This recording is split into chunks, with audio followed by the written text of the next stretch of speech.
some major drama in the Democratic Senate primary in Texas. Right now, Texas State Rep James Talrico is leading Congresswoman Jasmine Crockett in the race to be the Democratic nominee for Senate. Both are trying to do what no Democrat has done in a generation: win a statewide race in Texas, which has not happened since 1994. But this primary just got more complicated because the Texas Supreme Court has blocked an earlier ruling that allowed extended voting hours in Dallas County. The court said any votes that came in after the original closing time should not be counted tonight while the case is litigated. They should be separated. Moments ago, Crockett spoke, saying she thinks it's unlikely that a winner will even be known tonight. On the Republican side, incumbent Senator John Cornyn will be headed to a bruising runoff against Attorney General Ken Paxton after neither candidate cleared 50% plus one of the vote. Our reporters and analysts are here to cover it all tonight, and I want to start with CNN's John King, who was at the Magic Wall. John, tell me, how important is the vote count out of Dallas County for that Talrico-Crockett race? Well, obviously it is her home base and every vote counts. And on this first primary night of 2026, we certainly want to start by making sure every vote is counted. But let's look at it. The question is, though, Laura, we'll see what happens in the courts and we'll see which ballots they count. Hopefully they count them all if people were in line and thought they could vote. The question is it enough? Is it enough? Because you look right now at the race, the state representative, as you mentioned, James Talrico, leading there 52 to 47. So he's got a 5-point lead, or just shy of 75,000 votes at the moment, with about 63% of the vote counted. Now, how much is out in Dallas County? It's a good question. If they're going to have litigation now about, are all ballots counted or are some ballots, because of the state Supreme Court ruling, ruled out of bounds or after time. At the moment, she's winning big there, 61 to 38. Again, this is her home base, Dallas County, and next door in Tarrant County, Fort Worth. Dallas-Fort Worth, where her district stretches, and she's winning big there with about 65% in. But if you look at the rest of the map, Talrico's running up an impressive coalition. If you look in the other major areas, Travis County, where Austin is, that's the home base of the legislature where he works. It's the big government town, fifth largest of the 254 counties, he's getting 76%. You move down to Bexar County, that's San Antonio. He's getting 57% of the vote there. Also impressive, Laura, we've talked about the Latino vote. Did Texas Republicans make a bad bet? Did they think all those Latinos who drifted toward Trump would stay with Republicans? We won't know the answer until November, how that actually plays out in this race and every other race in Texas. But if you look along the Rio Grande Valley, that's mostly Talrico blue you're seeing there. And if you go into some of these counties, it's by pretty big numbers. That has been part of his sales pitch, that he's a candidate who can win some white moderate voters, also win Latino voters. The question is, if he defeats Crockett, and that's an if at this moment, can he also bring in the African-American base of the party? That'll be a question going forward and a conversation for your panel. But the Democrats are trying to pick a candidate, and as you noted, this is every 2 years or 4 years we say, is Texas about to go blue? Is there a chance? They think because of Trump's approval rating and the climate, the broader national midterm climate, that they have a chance. The question now is, who will that Democrat be running against? When incumbents are forced into runoffs, they usually lose. John Cornyn with 43%, he's the senator, he's the incumbent senator. Ken Paxton, the attorney general, at 41. Congressman Wesley Hunt at 13. You look at the map, it's Cornyn and Paxton essentially trading counties as you go through. What's going to happen right now, Laura, this has already been, I just want to show you this, it'll make everybody at home sick to their stomach, because this has already been the most expensive Senate race in history, $71 million just for pro-Cornyn forces. You see all this other money spent.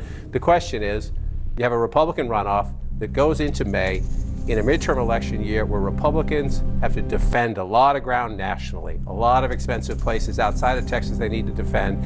And so now you're going to have both Cornyn and Paxton going to one Donald J. Trump and say, Mr. President, put your thumb on the scale, because otherwise you're going to have more bloodshed, more spending, more Republican fighting in a place. Listen, if we're talking about this on election night in November, then that means the Democrats are in a very favorable climate. So we still don't know who the Democratic candidate is going to be, but we do know the Republican race goes on for a couple more months, and it's been ugly so far. I can only imagine what it gets like going forward. So let's talk about going forward with that runoff between Cornyn and Paxton, given, of course, we don't know who they will ultimately, either of them will face in the general, but can you project out a little bit based on what you're seeing right now? Again, history tells you that incumbents, when forced into that one-on-one race, if they had an early one and they get pushed into a runoff, very hard, right? You're an incumbent. Why didn't you win the first time, right? The forces of change are out there coming at you. However, as Cornyn has said repeatedly, and he's run some pretty crazy, eye-opening ads. I'm not going to repeat the language in them, but you can find them on YouTube, folks at home, if you want to see them. This has been a nasty. I mean, we know about nasty races. This might give new meanings to nasty as you go through.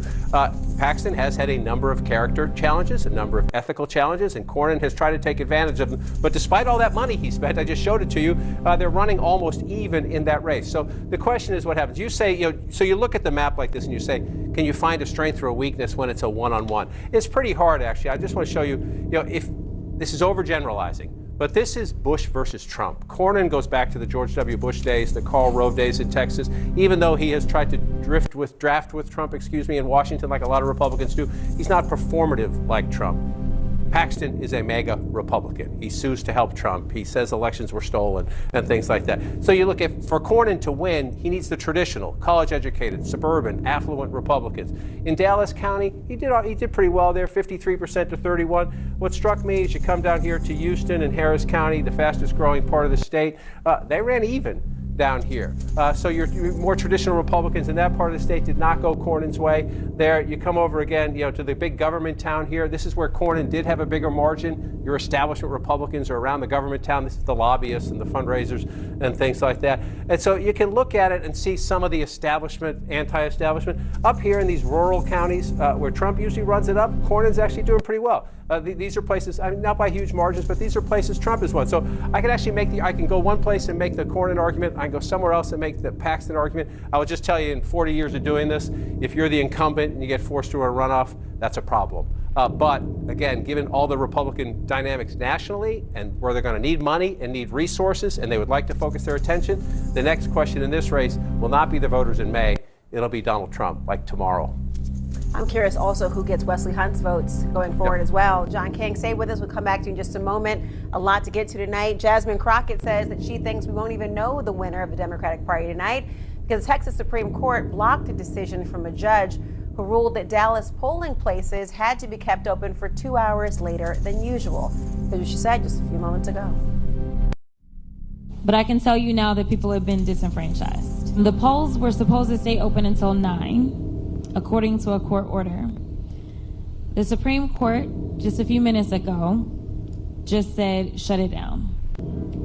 The Supreme Court also said that they are to separate any votes out that came in after 7 p.m. What this means is that we will not know what votes are to be tallied from Election Day out of Dallas County. For sure, we won't know that tonight. She's referencing, of course, the Texas Supreme Court. I want to bring in CNN's Jeff Zeleny. He's at James Talrico's headquarters in Austin. Jeff, we know Jasmine Crockett will not be appearing again tonight. She said as much because of this legal fight over the voting extension in Dallas County. What is the Talrico camp saying, Jeff? Well, Laura, perhaps you can see behind me here, there are a few hundred supporters of James Talarico who have been waiting for what they had hoped would be a victory speech or perhaps some word for the campaign, but it effectively has been just a wait and see with no official announcement from the Talarico campaign at all here.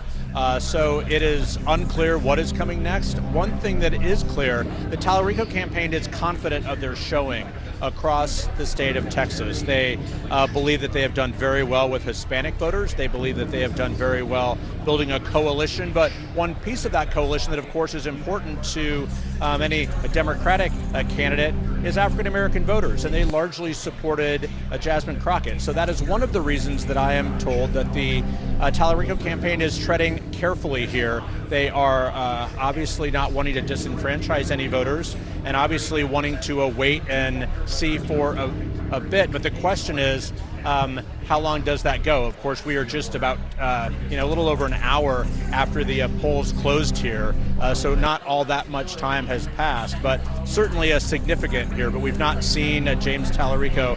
But Laura, just taking kind of a bigger picture here from this confusing point at the end. This has been an extraordinary campaign that Texas has seen.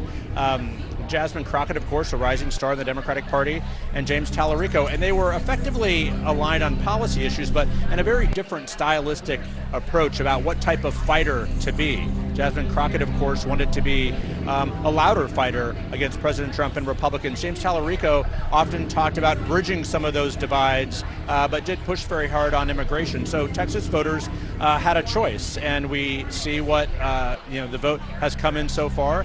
But it is not enough. We are waiting for the vote in Dallas County. So certainly an interesting race as Texas Democrats hope that all sides can come together regardless of the outcome and do something that they have not done since 1988 and elect a U.S. Senator as a Democrat from here in Texas.